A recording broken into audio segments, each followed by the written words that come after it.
Hello, boys and girls. It's time for math. If you have not already completed Math Journal page 286, pause the video and go do that now. Come back when your page is complete. Let's look at this page together, the math message together, and we'll go over it and check it together. It says, Jonah's garden is a rectangle with 16 rows for plants. He wants to plant two sections, one with 10 rows of carrots and the other with 6 rows of beans. Partition the rectangle and label the sections carrots and beans to show how Jonah could plant his garden.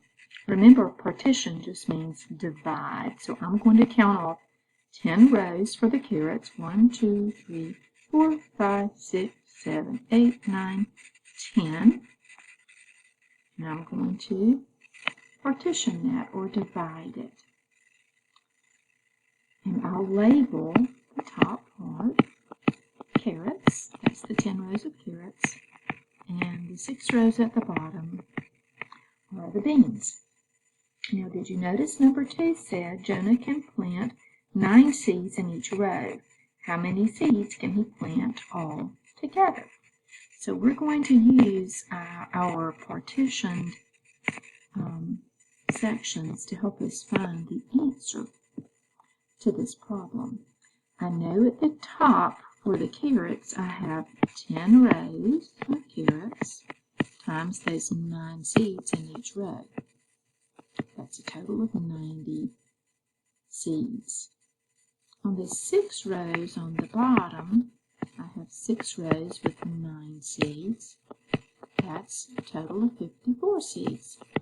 I'll simply add those together, and I have 144 seeds. So that means that 16 times 9 equals 144. Not a fact I've memorized, have you? But I do know 10 times 9 and 6 times 9. So that makes it easy when I break those apart or partition those or decompose those into 2 smaller parts that are easier to work with.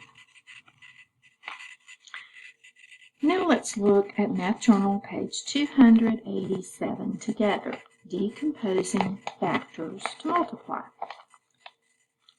Use the break-apart strategy to solve the multiplication problems. Think of easier multiplication problems that you can use to break apart the larger factor.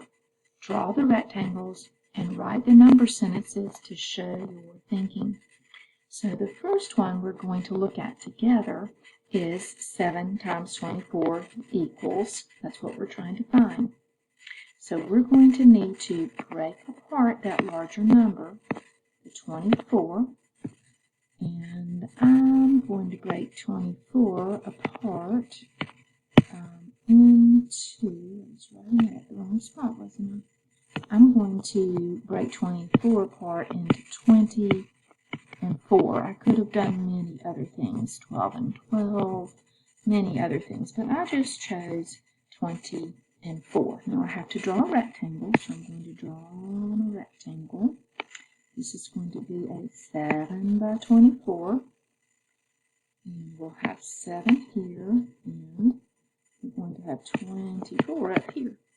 And remember, I chose to divide it into 20 and 4, so I'll divide it like that. This is 20, this is 4. I'm supposed to write my multiplication number sentences inside the rectangles. So I know that 7 times 20 equals 140. 7 times 4 equals 28. So if I simply add those two together, I broke them apart, I decomposed them. Now I'm going to add them together. 140 plus 28 equals 68. So I know that 7 times 24 equals 128. I simply broke it apart into numbers that were easier and more manageable for me to work with. Now I want you to do the very same thing on number 2 and number 3. 4 times 36 and 8 times 57.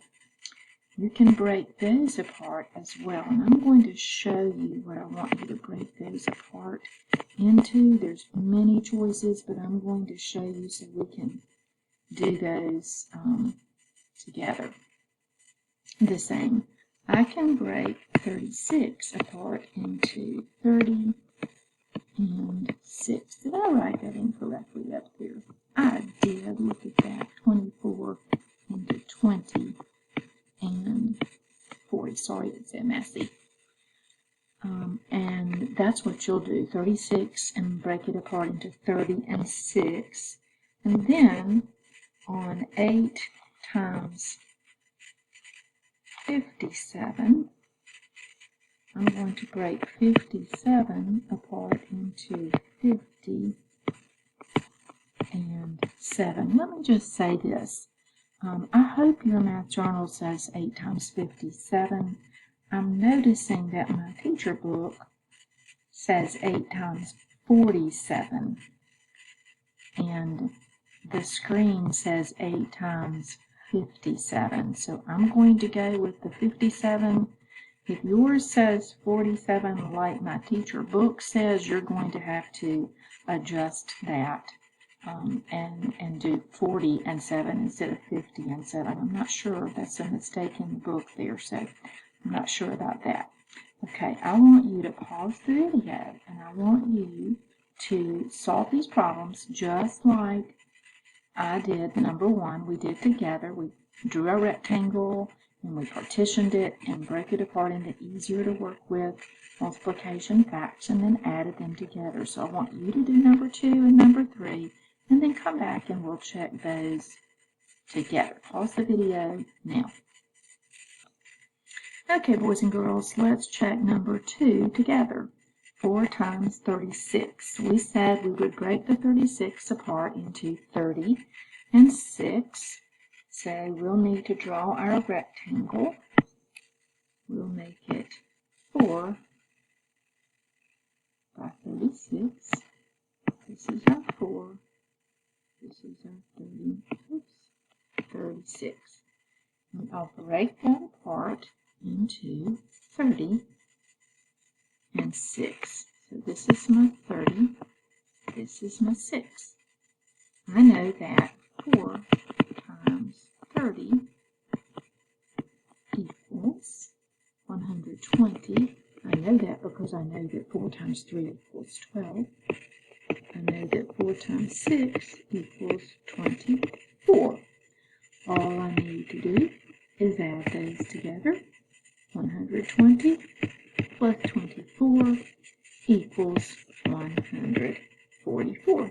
So our answer on the answer line should be 144. Okay, let's look at one more.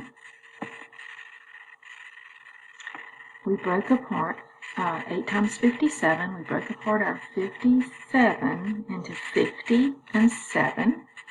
So I'm going to draw on a rectangle. There's 88 times 57, and 8 by 57. This is my 8. This is my 57. And I'm going to divide this rectangle into the 50 and the 7. 8 times 50 equals 400 because 8 times 5 equals 40. 8 times 50 equals 400. 8 times 7 equals 56.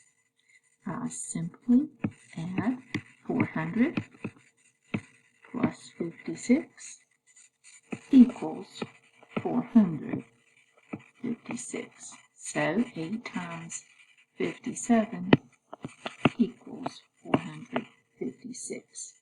So boys and girls, what you're doing is, remember, you're decomposing, breaking apart the larger numbers into numbers that are easier for you to manage. When you break them apart, make sure you're breaking them apart into facts that you know and you are secure in.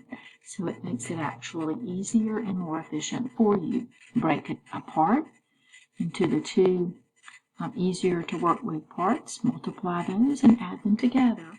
And then you have solved an extended fact that's very much harder than the ones that you've memorized. This is called multi-digit multiplication. Now, I want you to complete Homelink 9.5. There are two more problems exactly like this. There's a sample at the top, and that sample shows two different ways to partition. On 3 times 28, it shows 2 ways to partition 28. So you can see 2 examples of that. Study that before you begin, and then complete the bottom of the page independently.